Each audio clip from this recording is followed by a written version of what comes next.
እሺ በቃ ለሊጋ ታድሪያለሽ፣ ግን ከኔ ጋር ትንሽ እናመሻለን። ሰሞኑን እኮ ለእኔ ምንም ጊዜ እየሰጠሽኝ አይደል? አዎ ግን እኮ አደይ፣ እኔ ቆንጆ ከኔ ጋር እንድናመሽ እፈልጋለሁ። እሺ እሺ። ምን እንደሆነ ሳላውቅ መኖር አልችልም። ንገረኝ። ይቅርታ ባቡሬ፣ ይሄን ሁሉ ነገር የምታደርገው ለእሷ ተጨንቀ እንደሆነ አውቃለሁ፣ ግን እኔ ምንም ነገር ማድረግ አልችልም። እዚህ የመጣችሁ አትበጥብጡኝ። ለአደይም ቢሆን ንገራ። አዎ አይገባም እንዴ? ለምን ማትረዳኝ? አይ በቃል ባቡሬ፣ ይሄ የታመሙ ሰዎች የማናገርበት እንጂ ማንም ሰው የገባ የሚጮህበት አይደለም። እስካሁን የታገስኩን ያህል ትዕግስት ያልቋል። አሁን ውጣ። ዶክተር እባክህ የሆነ ነገር ልንገር።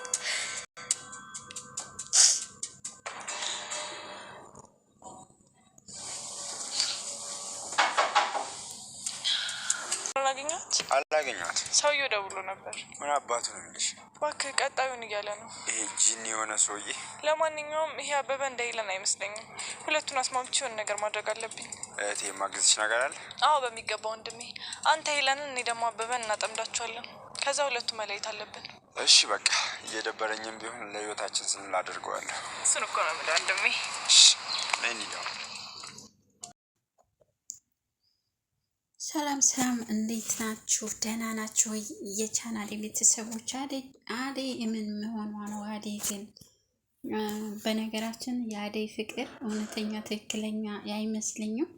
ማለቴ የሆነ ጥርጣሬ ነገር ለእህቷም ለትቶም እንደፈለገችም አላውቅም። እንግዲህ ዴቭ ታቅፈኛለች ብሎ እየጠበቀ እያለ ብድግ ብሎ ወደ እኔ ትመጣለች እያለ ጓጉቶ እያለ እሷ ቀጥታ ወደ ሊሊ ሄዳ ሊሊ ደህና ነሽ ወይ ነው ያለችው ማለት ነው። በነገራችን ዛሬ ብቻ አይደለም ከዚህ ቀደምም እንደዚሁ አድርጋለች። ከሁለት ሶስቴ ካያችኋት ብዙም ለዴቭ ያላት ፍቅር የሆነ ብቻ እንጃ የተጎተተ ነገር አለው። በስተጀርባ ምን እንደሆነ አይታወቅም። ዴቭ ከሆነ ሰው ጋር ሲገናኝ ወይም ደግሞ ቆሞ ሲያወራ ጥለው ነው የምትሄደው። ለምን ምንድን ነው እንዴት ነህ ደህና ነህ ወይ ብላ ለሰስ ብላ አቅፋው አትሄድም። ደግሞ ሲገናኙ እንዴት ነህ ብላ አታቅፈውም። እሱ የግድ ጎትቶ እጇን ወይም ደግሞ ሰውነቷን ጎትቶ ካልሆነ በስተቀር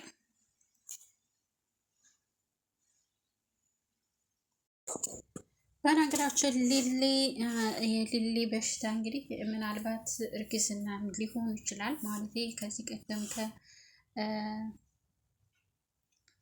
ከኤላ ጋር አብረው ስለነበሩ ምናልባት ኤላና የሷ እርግዝና ሊሆን ይችላል። አልናገርም ያለችበት ምክንያት ያው ባቡሬ እንዳይሰማና ሌሎችም ሰምተው ይሄንን እንዳያጣጥሏት ስለፈለገች ይመስላል። እንግዲህ እንዳትነግርብኝ ብለው ዶክተሩን አደይም ብትሄድ ባቡሬም ቢሄድ ምንም እየተናገረው ነገር የለም። ምናልባት እሱ ይመስለኛል ፋይሏን አግኝቶ ባቡሬ ሊያየባን ነበረ። ነገር ግን ደረሰችበት ሳያየው መልሳ እዛው ክፍል ከደነችው ማለት ነው። እንግዲህ እሷ ያለችበት ሁኔታ እራሷ ናት የምታውቀው። ግን እኔ እርግዝና ይመስለኛል። እንደዚህ አያስለቅሳትም ነበረ፣ ወይንም ደግሞ ከሰዎች እንደዚህ አደብቅም ነበር። ይህን ትክክለኛ የሆነ ችግር ቢኖርባት ቶሎ ብላ እኔ ያመመኝ ይሄ ነው እና ሐኪም ቤት መግባት አለብኝ ማለት ነበረባት። ነገር ግን ያን አላደረገችም። እርግዝና ይመስለኛል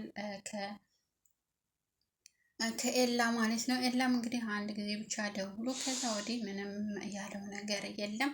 እንግዲህ ምናልባት ቀለበት ስላደረግላት ከእንግዲህ ወደ አንቺ የኔ ነሽ ከእኔም ያንቺ ነኝ ብሎ ምርጥ ዝግጅት አዘጋጅቶ ቀለበት ስላደረገላት አብረው መተኛት ስለጀመሩ ምናልባት ያንን ነገር ተፈጥሮ ይሆናል በማለት ነው። እንግዲህ አሹ የኔ ከርታታ የኔ አፍቃሪ እንግዲህ እሷን ለማስቀናት ከፍቅር ጋር ፍቅርዬ ይሌመር የሆነ ወሬ ሲያወራ እሷ ደግሞ ቀናች። ወይ ሻትለው ወይም ቢያትለው ወይ እሱ ደፍሮ ይናገር።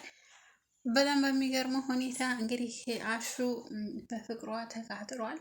ይሄድና ፊቷ ሊናገር ሲል አይናን ሲያዲክም ይላል። ልቡ ትደክማለች። መናገር ያቅተዋል።